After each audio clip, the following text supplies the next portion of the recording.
বাংলাদেশ এখানে যারা এসছে তুমি কে আমি কে বাংলাদেশ আজ বাংলাদেশ দাবি তুলেছে। বাংলাদেশ যখন দাবি তুলেছিল আওয়ামী লীগের পতন হতে হবে, আওয়ামী লীগের পতন শুধু হয় নাই, আওয়ামী লীগ গোষ্ঠী ক্ষুব্ধ দেশ ছেড়ে পালিয়েছে।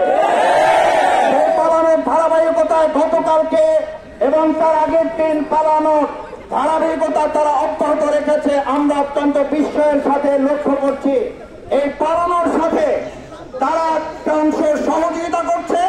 আর আজ এখানে যখন আওয়ামী লীগ নিষিদ্ধের দাবি উঠেছে, কেউ কেউ এই গণতান্ত্রিক আন্দোলনকে দমিয়ে দেওয়ার জন্য ডানে বামে থেকে এখনো আমাদেরকে আটকে দেওয়ার অপচেষ্টা চালাচ্ছে। এটা ভালো লক্ষণ নয়। আপনাদের মনে থাকা উচিত, জুলাই আগস্টে আপনাদের গুলি এবং বন্দুককে উপেক্ষা করে এই ছাত্র জনতা বিজয় ছিনিয়ে নিয়ে গেছে। ওই দিন যারা বিজয় ছিনিয়ে নিয়েছে তারাই আজ এখানে এসেছে।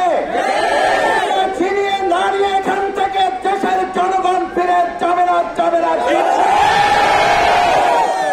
আজ এখানে রাজনৈতিক দলের নেতা হিসাবে বাংলাদেশ জামাত ইসলামে আসে নাই। আমরা এসেছি এদেশের 18 কোটি জনগণের সকলের ঐক্যমতের ভিত্তিতে আমরা বাংলাদেশ আওয়ামী লীগের মতো গণহত্যাকারী একটা সংগঠনকে অতি সত্বর নিষিদ্ধ ঘোষণা করে এই ছাত্র জনতাকে নির্বিঘ্নে তার যার যার জায়গায় ফিরে যাওয়ার সুযোগ করে দিতে হবে। আমি খুব বিস্মিত হই, আমাদের কেউ কেউ বলেন এটি খুব স্পর্শকাতর জায়গা।